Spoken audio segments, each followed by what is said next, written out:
नजम साकिब साहब, ये इखलाकी तौर पर इस बार आपको लगता है जाएंगे या फिर ज़मीर की आवाज़ पर जाएंगे, या जो हुकूमत एक बार फिर से दावा कर रही है कि वोट पूरे हैं उस पर जाएंगे? देखिए, अखलाकियात का अगर कोई अमल दखल हो हमारी सियासत में या हमारी मईशत में, तो काफ़ी सारे मसाइल तो ख़ुद ब खुद ही हल हो जाएंगे। बुनियादी तौर पे हमारे मुल्क का, हमारी सियासत का मसला ही अखलाकियात है।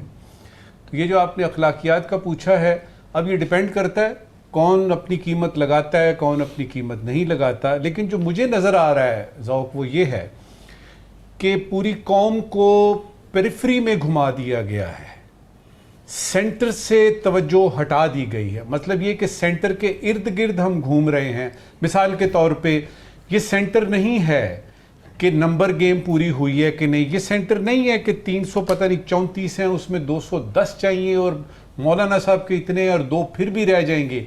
ये सेंटर में नहीं है, ये पेरिफेरी है। सेंटर में क्या है? सेंटर में ये है कि आप अपने आईन की में ऐसी ऐसी तब्दीलियां ला रहे हैं जिससे कि आपके एग्जीक्यूटिव्स जो हैं वो ना सिर्फ हुकूमत चलाएंगे बल्कि वो अदालती निज़ाम को भी चलाएंगे, उनकी मर्जी के जज लगेंगे।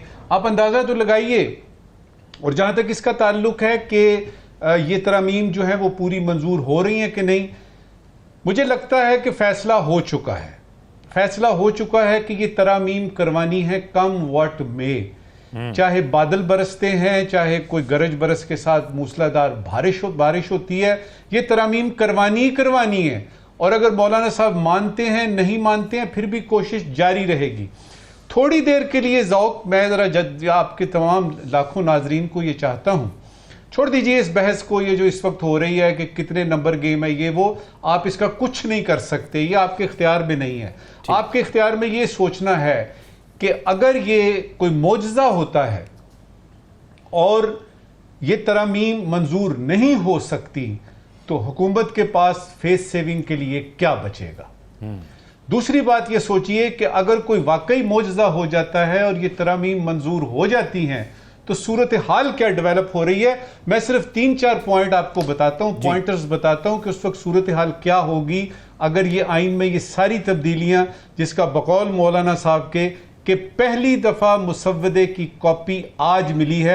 आप इसी से अंदाजा लगा लीजिए कि ट्रांसपेरेंसी का क्या हाल है और आइन को कितनी अहमियत दी जा रही है।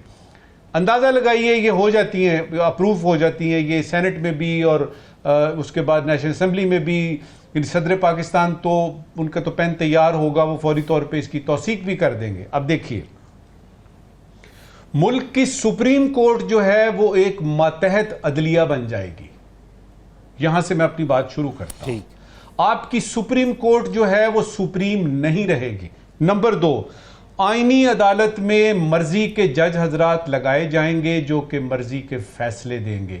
तो आपकी अपोजिशन के पास इंसाफ का रास्ता कहां होगा। लोग ये भूल रहे हैं कि ये हुकूमतें थोड़ी देर बाद दाएं बाएं हो जाती हैं, फिर अपोजिशन में भी बैठना पड़ता है।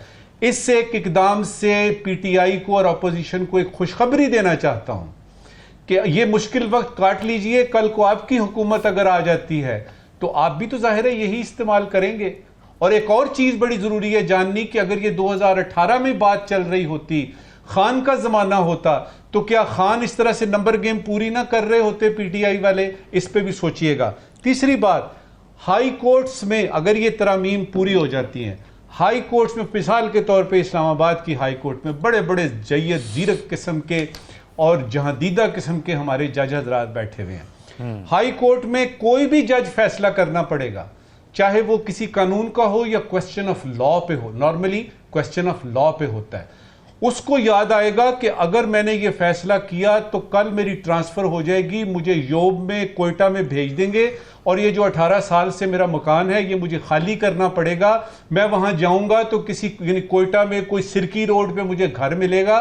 बच्चों की तालीम का क्या होगा, बिटिया का क्या होगा, वगैरह वगैरह। तो वो ये सारी बातें सोच के आपके ख्याल में वो इंसाफ करेगा या वो फैसला देने की कोशिश करेगा जो कि उसको पता है कि ये मंजूर होगा। आखिरी बात इस वक्त की, रद्द अमल में इसका बड़ा सख्त रद्द अमल आएगा।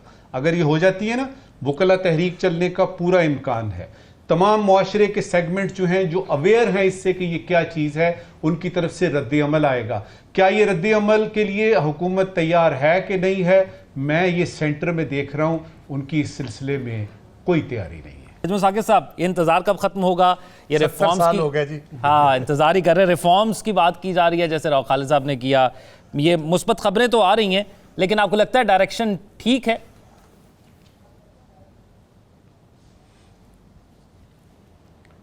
देखिए, बात बड़ी मुख्तसर सी है, सिंपल सी है। मसला ये है कि हमें पता है, हम कुछ करते नहीं हैं। हमें पता है कि अगर कर्ज की पीते थे मैं और उसके बाद समझते थे कि पता नहीं क्या, तो रंग लाएगी हमारी फाका मस्ती एक दिन, वो फिर हम इंतज़ार ही करेंगे। ये और इंतज़ार कर रही है, ये पूरी कौम इंतज़ार कर रही है। मिलके मुझे जो समझ नहीं आ रही वो ये है कि किस चीज़ का इंतज़ार कर रही है। क्या आपके ख्याल में इस हुकूमत को हुकूमत चलाना आता है? क्या इस हुकूमत को पता है कि मुआशी बहाली असल में होती क्या है? मेरे सामने देखिए, वर्ल्ड बैंक की रिपोर्ट है, उसमें से 3-4 अच्छी बातें निकाल के तो अखबार वालों को दे दी गई।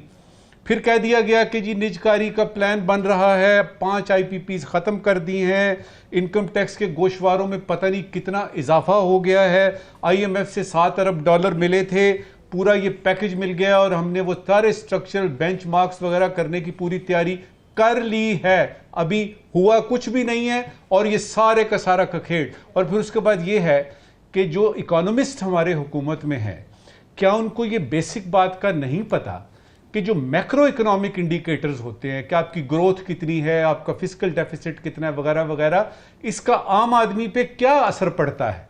मिसाल ले लीजिए, मुझे ये बताइए कि ये जो कुछ भी हो गया है सारा, क्या अवाम पर टैक्सों का बोझ कम हुआ है या होने का कोई जरा सा भी इम्कान है? क्या अवाम के बिजली के बिलों को आधा कर दिया गया है या इनके आधा होने का जरा सा भी इम्कान है? क्या महंगाई कम हो गई है या इसके कम होने का जरा सा भी इम्कान है? क्या जाली दवाइयां और मिलावट कम हो गई है? मुझे ये बताइए, किसी मुल्क में अगर वहां की अवाम अपनी हुकूमत से खुश नहीं है, वो समझती है कि हमारा मैंडेट चोरी हुआ है, उस अवाम को आप डॉलरों से भर दें उनके कमरे, लेकिन उनके दिल दुखे हुए हैं। तो सियासी गैर यकीनी खत्म किए हुए बगैर और फिर इंसाफ का जो होता है, एक अम्ब्रेला होती है, उसको हटा दें तो किस किस्म की मुआशी बहाली? आगे चलते हैं। कैसे कह दें कि मईशत बहाल कर दी जाएगी? ये मैं ये छोटी सी खबर सुना के अपनी बात खत्म करता हूं। मेरे नजदीक उस वक्त मईशत बहाल होने के इम्कानात रोशन होंगे जब सब्सिडीज खत्म की जाएंगी, जब अमीरों से टैक्स लिया जाएगा। और इस सूरत में आपको कल बताता हूं, वजीर खजाना ने एक बड़ी अनोखी और अचानक बात की है। वो फरमाते हैं कि बड़ी कंपनियां, जो पाकिस्तान की बड़ी कंपनियां हैं, तकरीबन 3.5 खरब रुपए, बड़ी कंपनियां, सारी नहीं, चंद, 3.5 खरब, 3 ट्रिलियन डॉलर, 3.4 ट्रिलियन रुपीस जो हैं, वो उसके टैक्स इवेड करती है। इसका मतलब है कि वो जो इनकम टैक्स रिटर्न्स देते हैं वो गलत देते हैं और उन्होंने उनको कहा है जी कि आपके खिलाफ कानूनी कार्रवाई होगी। 3.5 ट्रिलियन की बात हो रही है। और इसमें होता क्या है, इधर आपने कोई नुकसान किया ना, तो मैं राव साहब, साकिब बशीर साहब और जौक साहब जो हैं वो बिजली के बिलों के जरिए पे कर रहे हैं, उसकी जरा लिस्ट तो देखिए। तो कहने का मकसद ये है, मईशत की बहाली के लिए पैसे आना, सऊदी अरेबिया से रोल ओवर करा लेना, चाइना से रोल ओवर करा लेना, तेल के लिए $1.2 बिलियन ले लेना, इससे मईशत बहाल नहीं होती। सबसे पहले बुनियादी तौर पे है कि क्या आप दयानतदारी के साथ अपनी जिम्मेदारी पूरी करने के लिए तैयार हैं कि नहीं हैं। और अगर सिर्फ दंग टपाओ माहौल है, अगर सिर्फ यह है कि अपनी हुकूमत ही चलानी है, तो फिर चलाते रहिए। और अवाम तो इस ट्रक की बत्ती के पीछे अल्हम्दुलिल्लाह रब्बिल आलमीन लगी हुई है। दुआ है कि ये ट्रक कहीं रुके, ये बत्ती बंद हो और हमें को वाकई यानी जो मैशत की बहाली है उसके कुछ इम्कानात नजर आने शुरू हो।